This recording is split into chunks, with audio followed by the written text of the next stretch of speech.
Mas é que eu fui fazer um coco em homenagem a Zabé. Mas é que eu fui fazer um coco em homenagem a Zabé. Eu comecei em Cajazeiro e fui parar lá em Sumé. Olá, tudo bom, comunidade FPB, comunidade externa, com vocês. Eu sou o professor Francisco Gouveia, sou ator, diretor, produtor, escritor, trabalho com teatro desde 1999, com educação também. Me dedico a pesquisa sobre formação de ator e pedagogia na área de formação do teatro. É um prazer, né? Agradecer o convite, esse nosso primeiro contato, onde nós vamos aprender, né, juntos um pouco sobre o que é o teatro. Essa proposta da nossa oficina, uma oficina teórica, já que o nosso primeiro contato explicar um pouco o que é essa arte híbrida, teatro, né, desde as suas origens até os tempos atuais, como também da gente ver um pouco dos elementos que constituem essa arte, né? Vamos lá? Desejo a vocês um excelente momento de aprendizagem. Vamos nessa.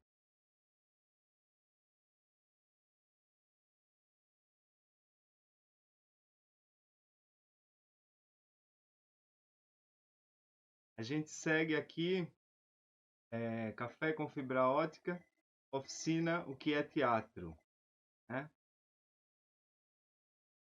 Então, gente, nós temos, desde o momento da pré-história, o teatro sempre esteve presente na humanidade, né? É por meio dele que o homem se expressava os seus sentimentos, contava história e louvava os seus deuses. Vocês podem perceber aí nessa imagem, onde o ser primitivo está com os galhos de animais na cabeça, contando uma história, né, para os familiares. Nesse tempo, né, o homem primitivo morava em cavernas e acredita que através do jogo de imitação, né, tenha-se essa origem remota do teatro, que o teatro tenha surgido dessa imitação, desse jogo de imitação, né? Essa curiosidade de observar esses animais, imitar e aproximar-se dele, né, numa caçada.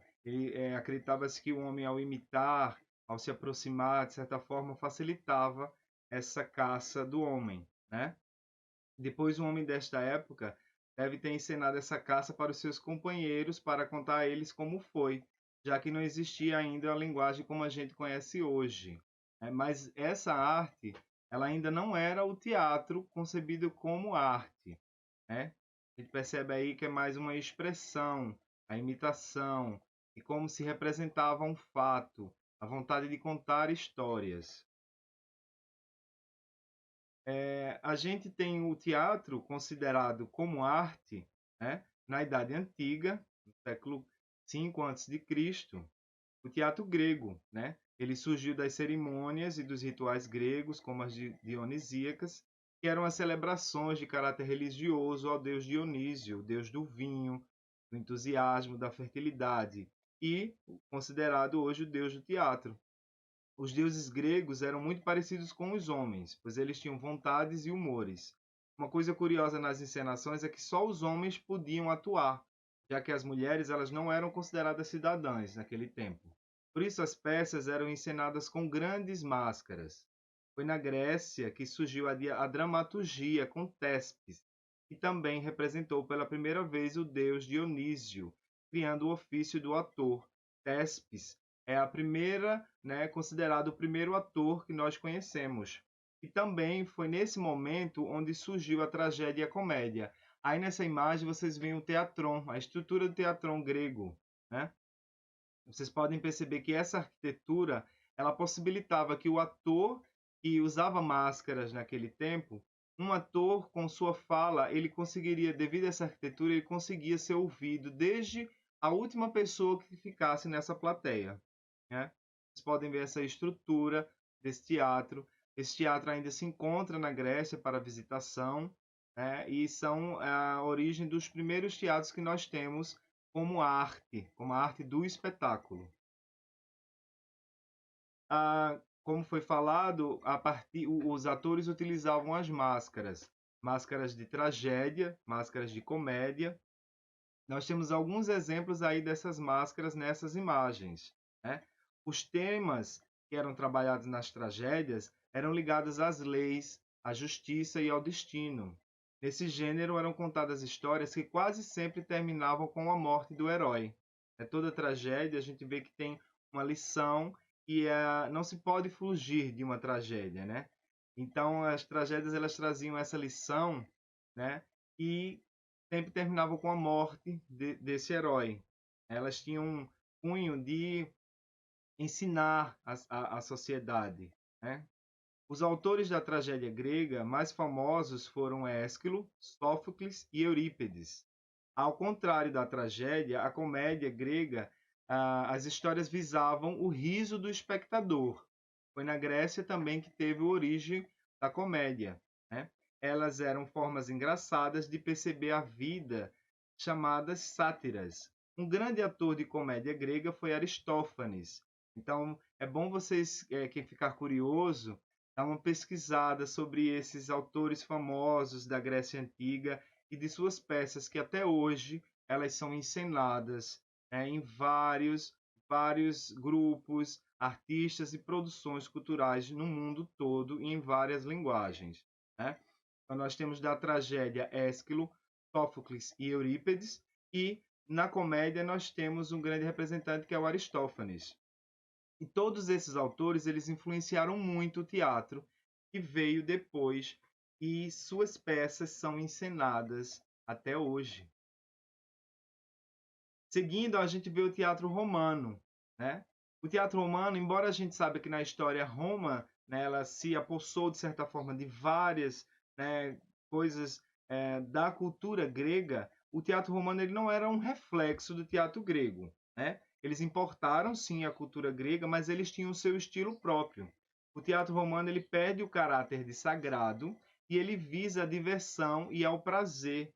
A comédia toma o lugar da tragédia. Os espetáculos de circo romano eram violentos, se baseavam em competições entre romanos e os cristãos, os quais eram sacrificados publicamente.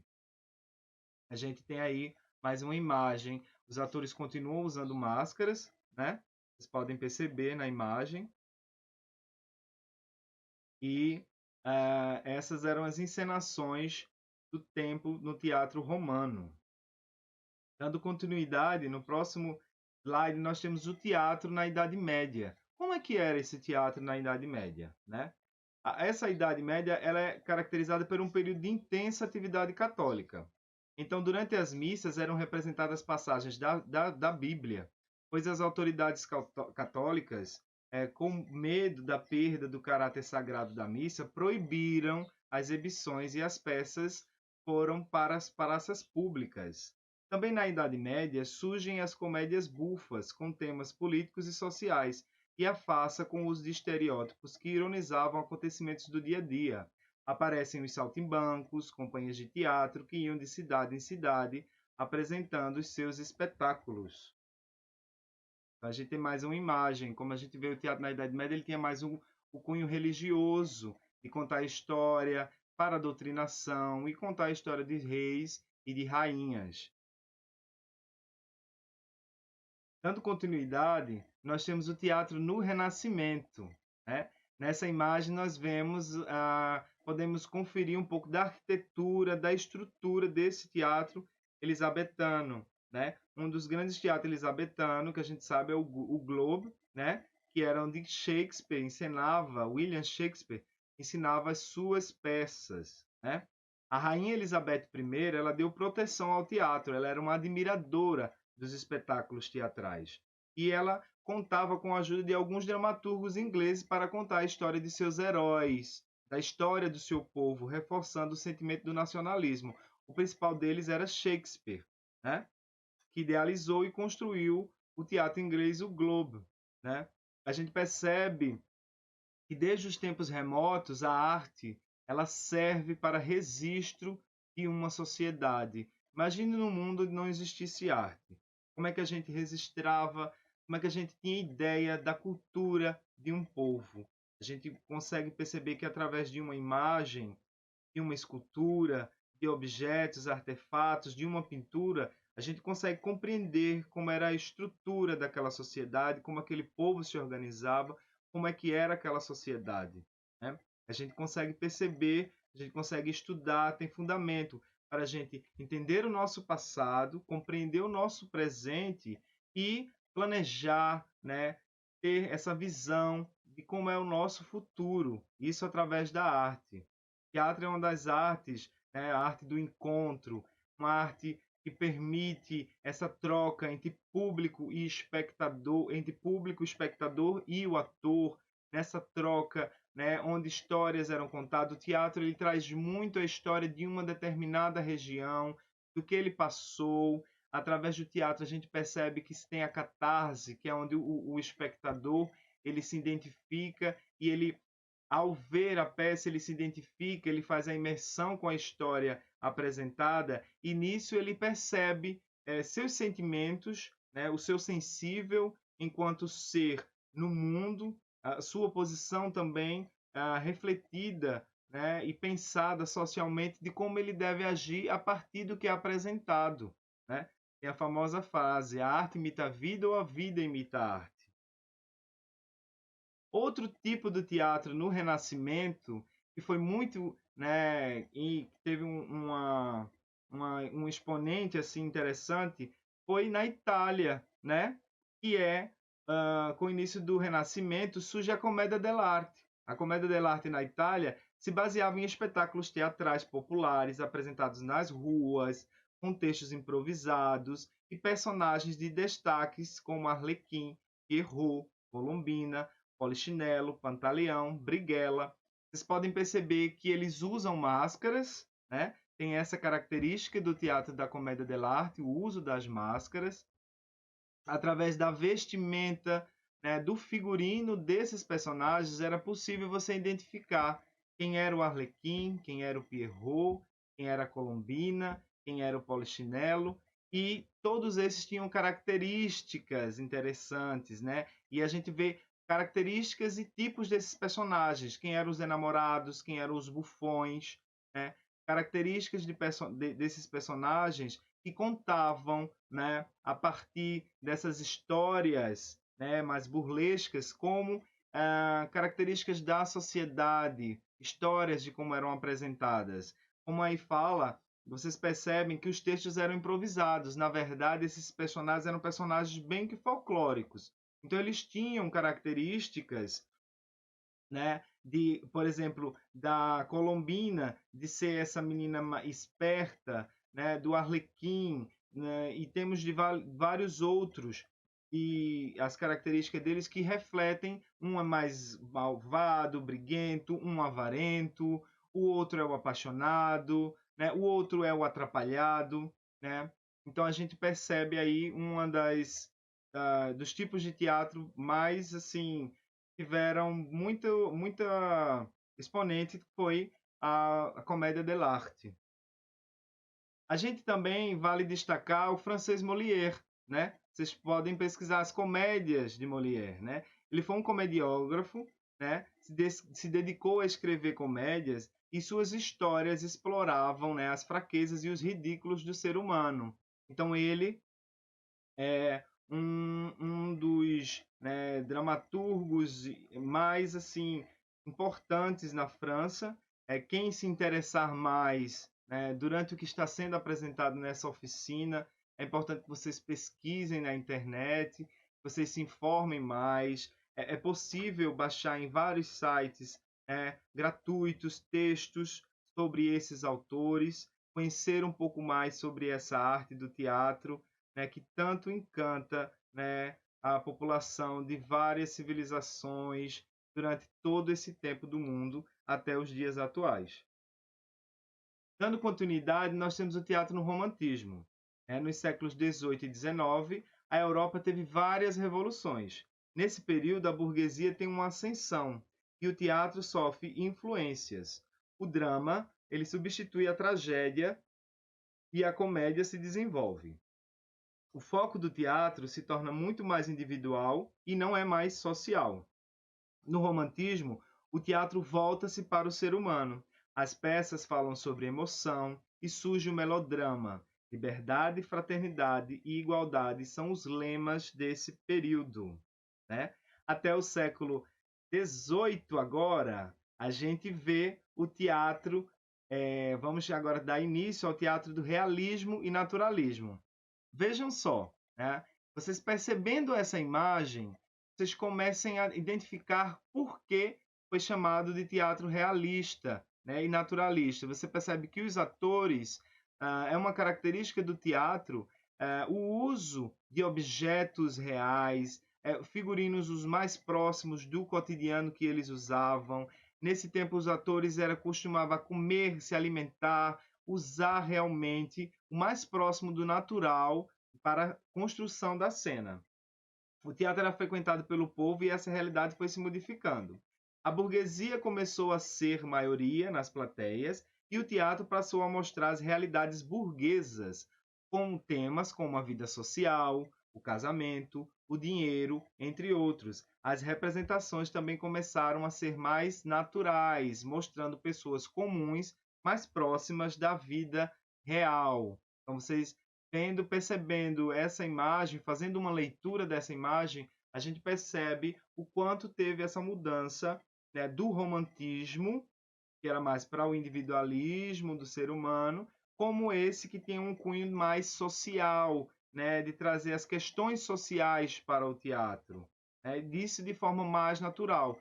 É importante saber que todos esses períodos históricos também, e os pensadores de todos esses períodos, eles influenciaram a arte, né? Os pensadores, as mudanças dos períodos históricos, elas influenciaram diversas áreas, né, das humanas, inclusive o teatro, né? O teatro também, a forma de encenação e de pensamento, ela é influenciada a partir desses períodos, da mudança de um período histórico para o outro. Agora a gente segue para o teatro no modernismo. Observem essa imagem aí. Vocês conseguem identificar que peça é essa?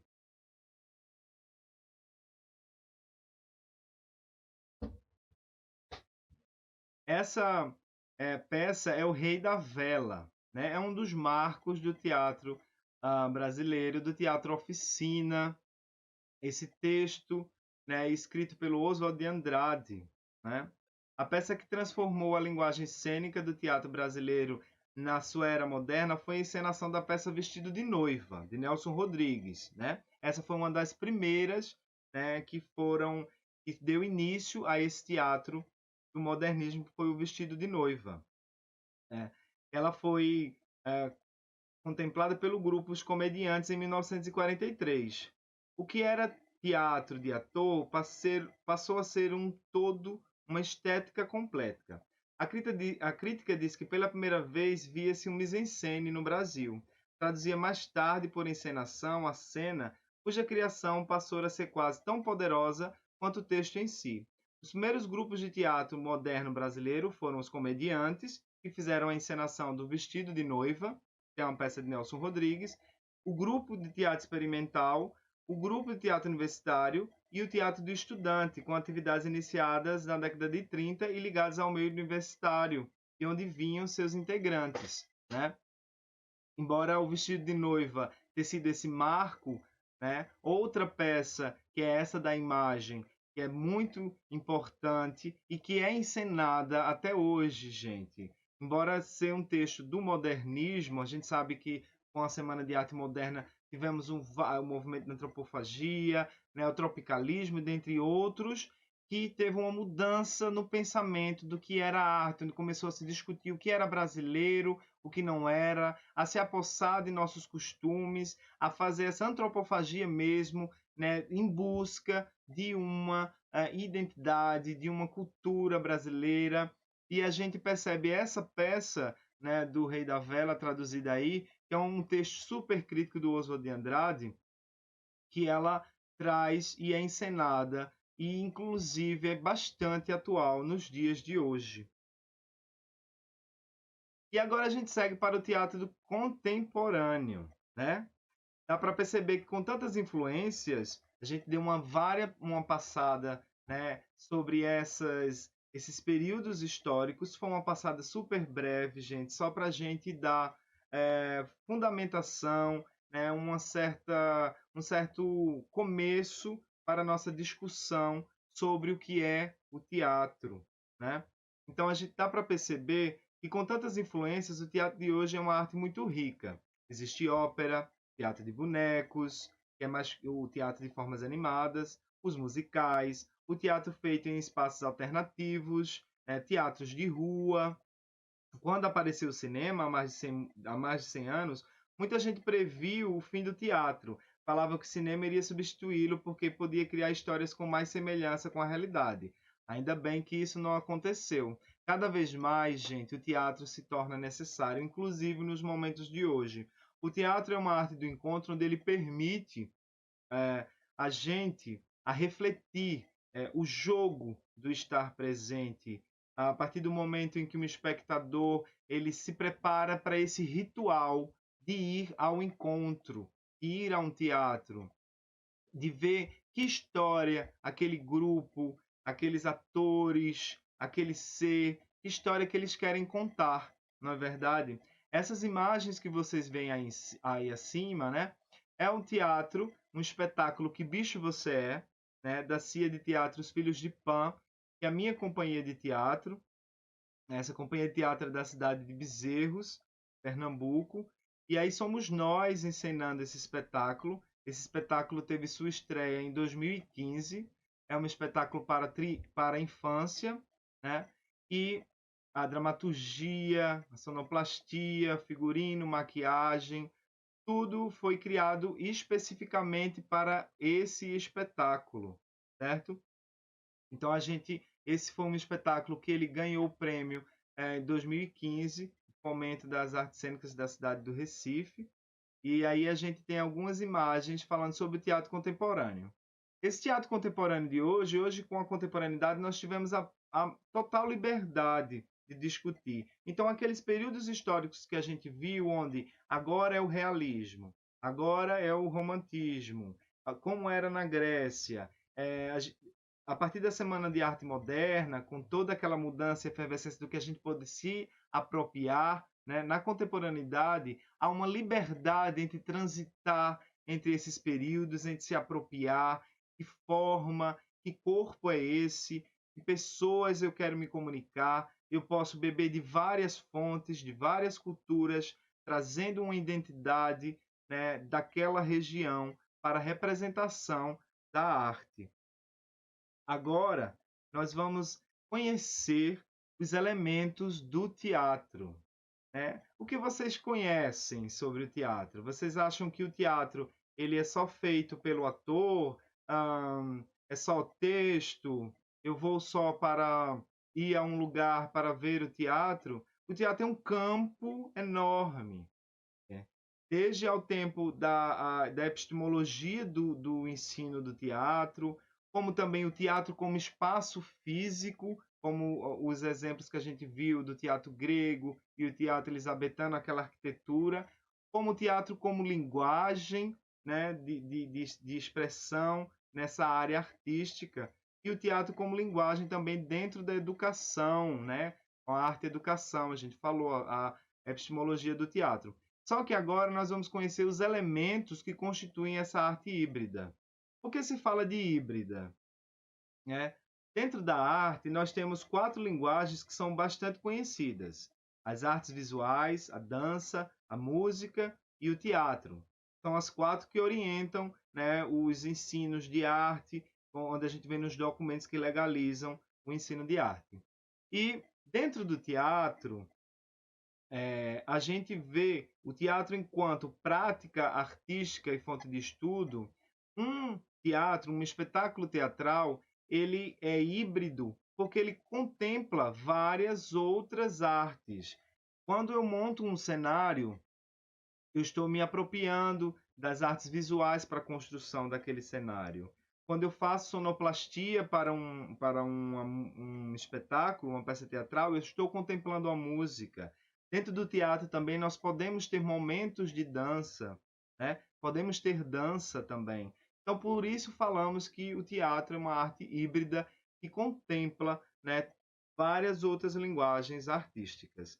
Vamos conhecer agora detalhadamente cada uma desses elementos que compõem o teatro, ok? Cenografia, tá? Eu vou falar do nosso processo, da nossa companhia, certo? E especificamente sobre esse espetáculo que é O Que Bicho Você É, espetáculo infantil, ok? Vou falar especificamente sobre ele, para que a gente tenha ideia de como é que se constrói um espetáculo teatral, tá? Primeiro que surge toda uma pesquisa. Antes de vir a sonoplastia, nós temos a dramaturgia. O que é essa dramaturgia? A dramaturgia é o texto dramatúrgico, né, que conta a história. Nós sabemos que tem vários tipos de textos: dissertação, um texto narrativo, um texto jornalístico. E temos também a dramaturgia, que se dedica a escrever peças teatrais. E nessa dramaturgia, a gente não vai se aprofundar mais aqui, porque só falar de dramaturgia a gente iria ter precisaria de bastante tempo para a gente falar sobre o estudo de todos esses dramaturgos importantes que nós temos durante esse tempo todo. Então, só a dramaturgia já daria isso, mas, a princípio, o que se tem que se fazer para quando eu quero montar um espetáculo teatral é pensar que texto eu quero montar. Eu posso escolher um texto de um Ariano Suassuna, eu posso pegar uma tragédia grega e eu quero montar uma tragédia grega que fala a história, né, de Édipo, e eu fazer uma releitura, uma adaptação para os dias atuais, né? Eu posso pegar um texto contemporâneo, posso pegar um texto antigo, e primeiro eu tenho que fazer essa escolha desse texto. Nos processos de criação também de um espetáculo, a gente pode também pegar um livro e tentar torná-lo dramaturgia. Então, posso pegar, por exemplo, O Pequeno Príncipe, e eu vou ler aquela história e eu vou escrever falas e vou escrever rubricas, que as rubricas são indicações de como vocês vão encenar aquele texto e de como o personagem ele deve se posicionar naquele momento.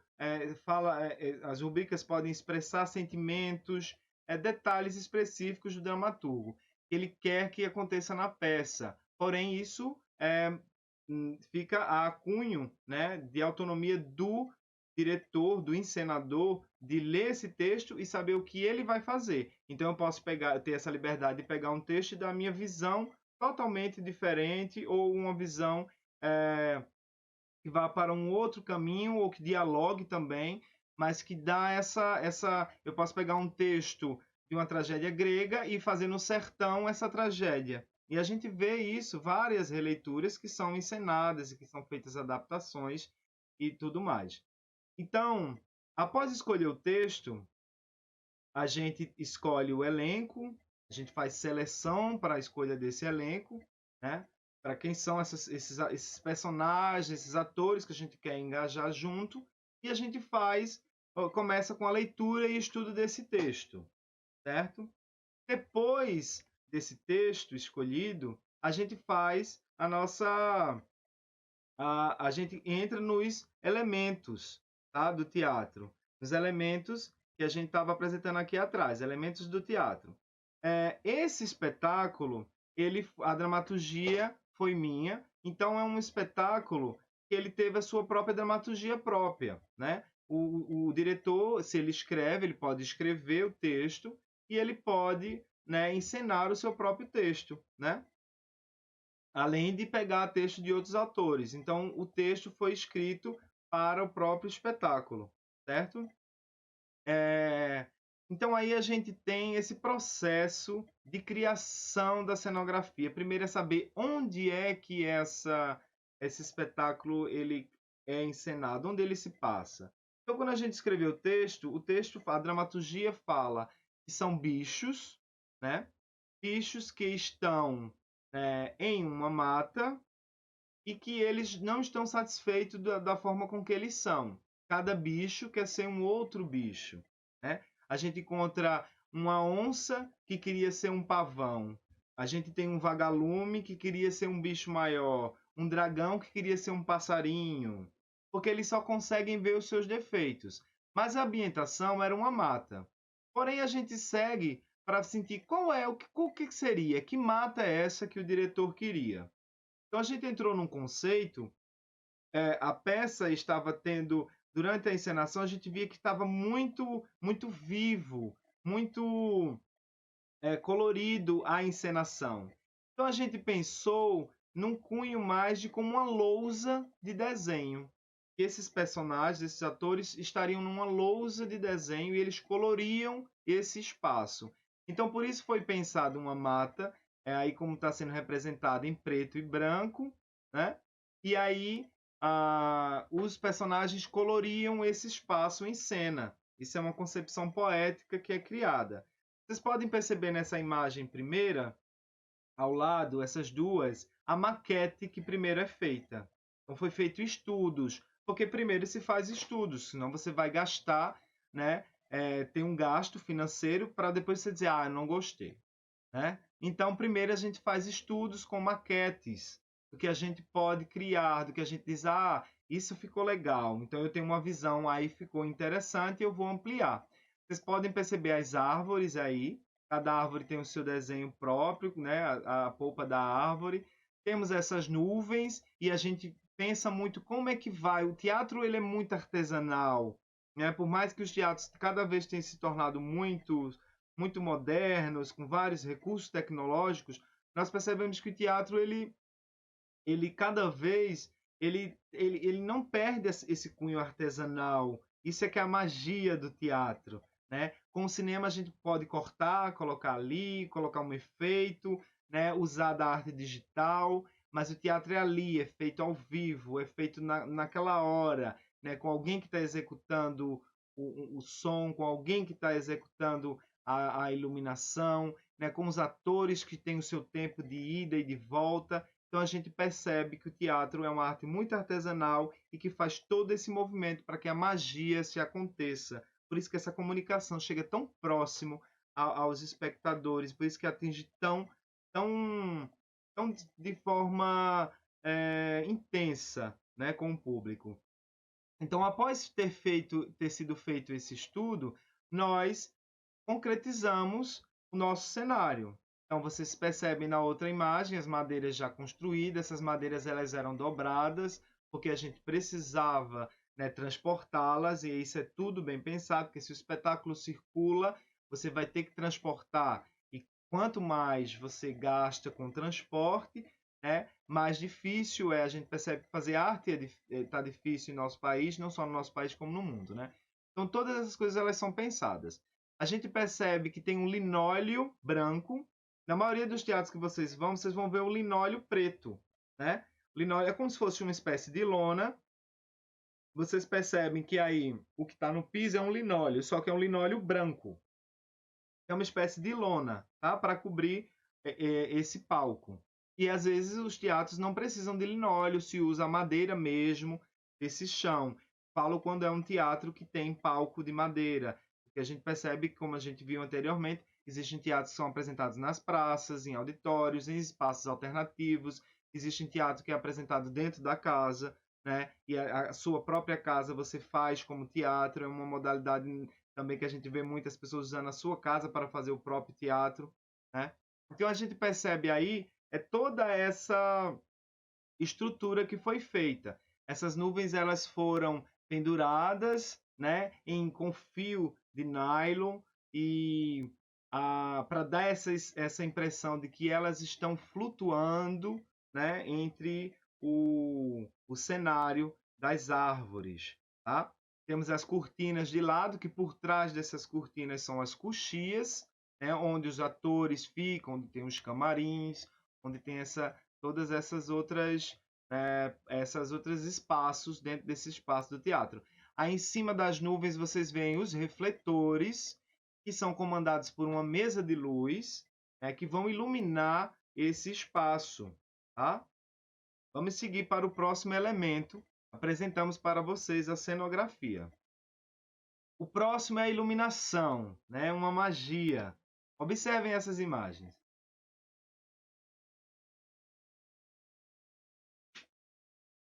Vocês percebem o mesmo cenário nessa imagem ao lado, como a gente dá cor diferente para esse mesmo cenário. Como a gente consegue construir magia através da luz e como o estudo das cores influencia para a sensação que a gente quer despertar e que tem a ver com a cena. Às vezes são cenas que são mais violentas, às vezes são cenas que são mais leves, às vezes são cenas que remetem a sonho, a miragem, né? E às vezes são cenas de suspense.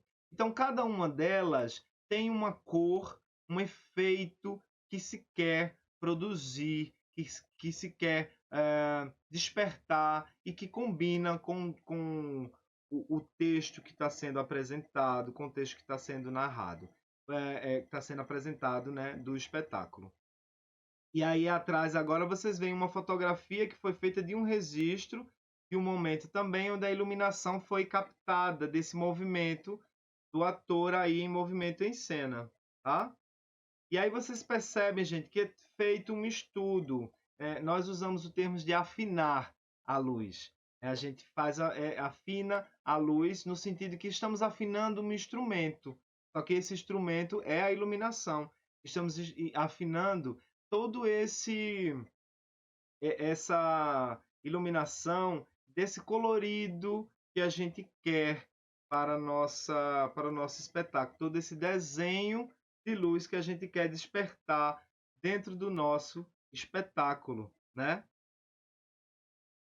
Vamos seguir agora para o próximo elemento dentro do espetáculo.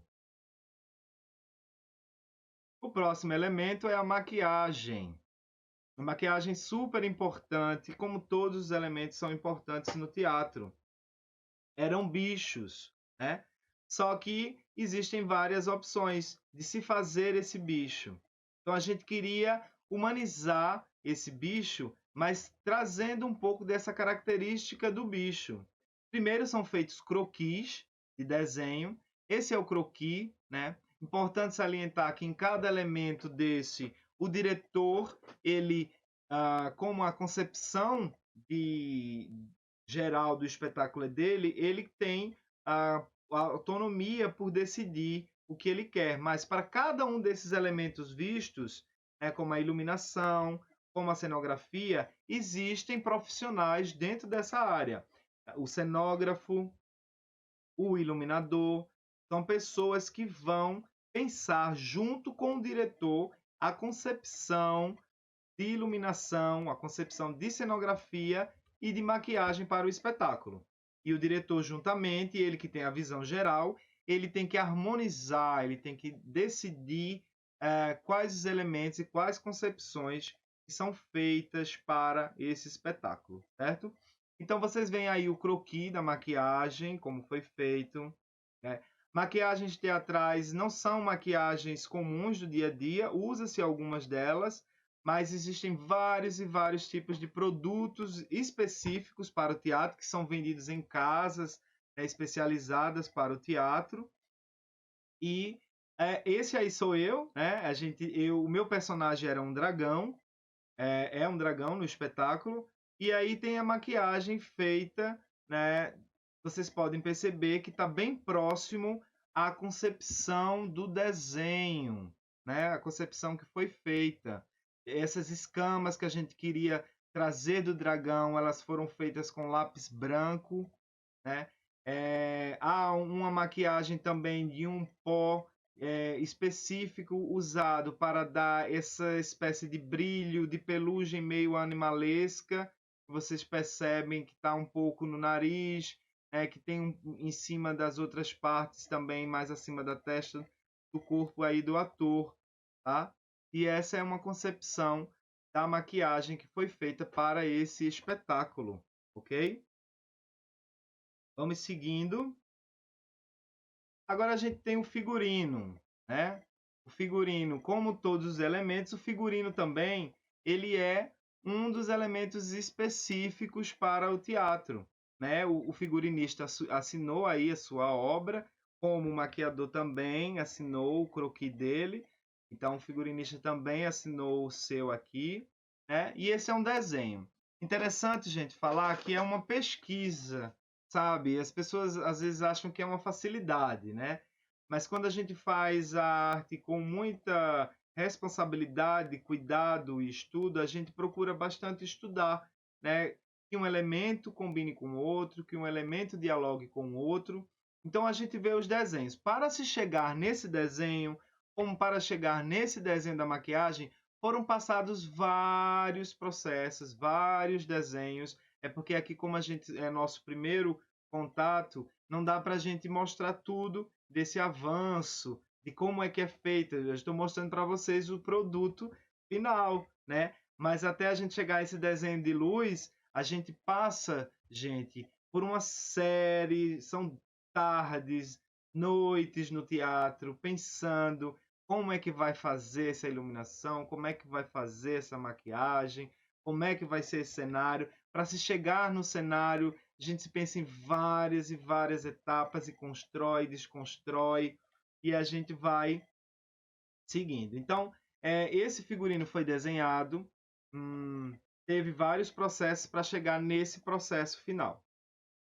Daí, a gente vai para a compra dos tecidos, né? O figurinista que já conhece, quando ele está fazendo essa concepção, ele já sabe, basicamente, qual tecido ele está usando. Só que acontece muito de, na hora é tudo muito feito, né? A gente tem que comprar, prazo para estrear o espetáculo, prazo para produção, trabalho com orçamento e às vezes as coisas não cabem. Aí coube direitinho. Mas a gente cai numa pesquisa de um tecido, às vezes eles pensam, é desenhado um tecido e a gente percebe que esse tecido, na hora que o ator, a atriz, ela está encenando, ela está fazendo essa movimentação em cena, o corpo, ela tem uma marcação em cena onde ela vai fazer um movimento com o corpo que exige mais. E aí aquele tecido, ele não permite esse movimento.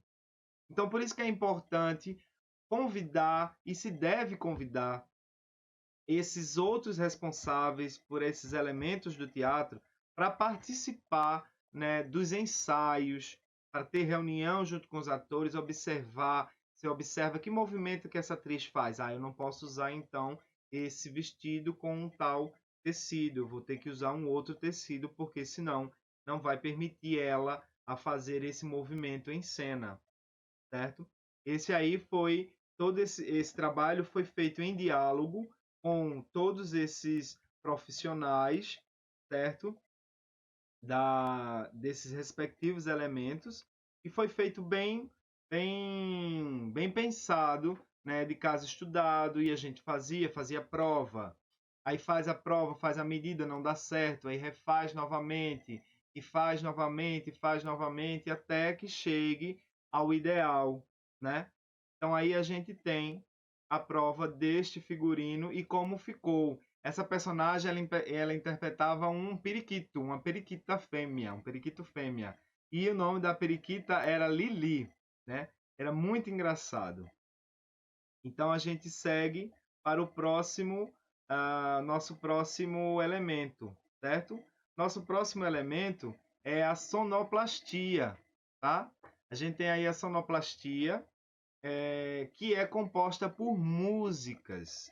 São as músicas que vão pensar, que vão traduzir esses momentos, né, do espetáculo. Então, nesse espetáculo, ele era um musical também, tinham canções que foram criadas para o espetáculo, E você pode pensar os elementos, por exemplo, o som, eu preciso ter uma cena triste, onde eu vou precisar de mais, de uma música que ela dê força, que ela acrescente esse momento, certo? Então, usa-se, né, uma música que combine com aquela emoção, com aquele sentimento daquela cena, certo? A gente percebe aí os movimentos do espetáculo onde teve ah, esse momento de dança. Como eu falei antes, há um processo dentro da sonoplastia, como nos outros elementos que a gente vê, que eles podem ser autorais, certo? A música ela foi autoral, a cenografia, tudo isso foi assinado, porque a gente precisa dos direitos autorais. Eu não posso utilizar uma canção, sem ter a autorização. Então a gente tem a ECAD e a gente tem a SBAT, que é com os textos, onde eu não posso. Primeiro, se vocês querem montar um espetáculo, vocês têm que ver se aquele texto ele tem direito autoral. Se ele tiver direito autoral, você vai ter que pesquisar como é que você vai pagar aquele direito autoral, certo? Quando é textos mais antigos, esses clássicos, eles são abertos para a encenação. Então vocês podem encenar livremente, né? A iluminação ela é feita pelo profissional, então todo espetáculo ele vai ter a sua iluminação assinada pelo o responsável, como a cenografia, a maquiagem também é feita específica para o teatro, o figurino também, e no caso da sonoplastia, esse foi feito especificamente para as músicas foram compostas para o espetáculo. Então a gente contratou um grupo de músicos, as letras das músicas, a melodia foi construída por mim, junto com estes músicos, e nós temos uma música autoral. Então a gente não precisava pagar direitos autorais para utilizar essas músicas, certo? A gente percebe dentro desses elementos aqui do teatro todo esse processo, gente, de construção para se chegar, né, na construção de um espetáculo, né? De como as pessoas podem pensar que é fácil, né? É só fazer aquilo ali e já estamos encenando. Não, há uma série de estudos a serem feitas para como eu quero traduzir, qual a minha visão, o que eu quero dizer enquanto mensagem social, política, reflexiva, individual, no sensível de tocar o outro, como é o espetáculo. Então, há todo um conjunto de estudos para fazer esses elementos, né, para ser construído esses elementos, né? Nós vimos aqui, então, cenografia, vimos a iluminação, vimos a maquiagem, vimos o figurino e vimos a sonoplastia, com um exemplo das peças do movimento, fotografias do espetáculo que usavam-se as músicas, né? É comum também os atores usarem do canto durante as apresentações, né? É comum utilizar das outras artes, como eu falei com vocês, né? Durante a encenação. E a gente aqui faz um passeio durante todo esse nosso percurso, né? Durante essa nossa oficina, desse nosso primeiro contato, e como foi, né, todo esse percurso que nós fizemos até chegar aos elementos teatrais, né? Desde o início, onde nós temos na pré-história, né, o ser primitivo, o teatro grego, o surgimento da tragédia e da comédia, as máscaras, o teatro romano, teatro na Idade Média, teatro no Renascimento, aí com o exemplo, né, da Inglaterra, o teatro na Itália, com a Commedia dell'arte, teatro no Renascimento com a França, com a Comédia Francesa, teatro no Romantismo, que buscava, surge o melodrama, liberdade, fraternidade e igualdade eram os lemas desse período. O teatro realista, onde tem mais esse cunho social que nós vimos. O teatro modernismo, onde, né, a Semana de Arte Moderna influenciou todas as artes e juntamente o teatro. Temos aqui a ideia do teatro contemporâneo e os elementos que foram vistos, né? E é isso. Eu gostaria de agradecer a vocês, né, pelo esse nosso momento juntos. Nós temos aí o meu obrigado a vocês por esse tempo que a gente dialogou aqui, né, nessa oficina, enquanto primeiro contato, e explicar um pouco, de transmitir, enquanto artista, né, qual é esse processo de como fazer arte, de como fazer teatro nos dias de hoje, né? Essas são cenas aí que vocês observam. Essas cenas elas foram feitas. Essa primeira foto estava dando indicação ao menino de como é que era, de como seriam algumas instruções, das bilheterias, né, os convites e tal. Essa imagem do meio é uma cena que a gente estava agradecendo no final, né, o espetáculo, dando os agradecimentos e tendo esse debate. É importante, no final do espetáculo, nós termos esse debate com o público. É super importante dialogar um pouco para ter esse contato, né? Saber o que foi que eles sentiram. Então a gente sempre procura fazer um debate pós-espetáculo para ter essa troca mesmo, né? Entre artistas e artistas que estão, ou público e artista. E essa outra cena aí que foi uma cena feita na plateia, né? Vocês percebem aí as crianças e os atores, há várias formas de encenar, né? Na tragédia grega, impossivelmente você veria um ator saindo daquele palco e indo para a plateia, né? Se mantinha além da quarta parede, se mantinha essa distância, né? Com o teatro contemporâneo, então o ator ele surge de vários lugares, ele interage junto com a plateia, ele faz o estranhamento, onde hora ele é personagem, hora ele é ator. E isso a gente vê no teatro contemporâneo, onde a gente bebe de né, de todos esses períodos históricos, se apropria e cria sua própria linguagem, né? E aqui vocês veem essa imagem onde tem os personagens que estão na plateia dialogando com os personagens que estão no palco, né? Então, gente, eu quero agradecer a todos vocês, né, por esse momento feito, né, aqui onde nós dividimos um pouco sobre o que é o teatro.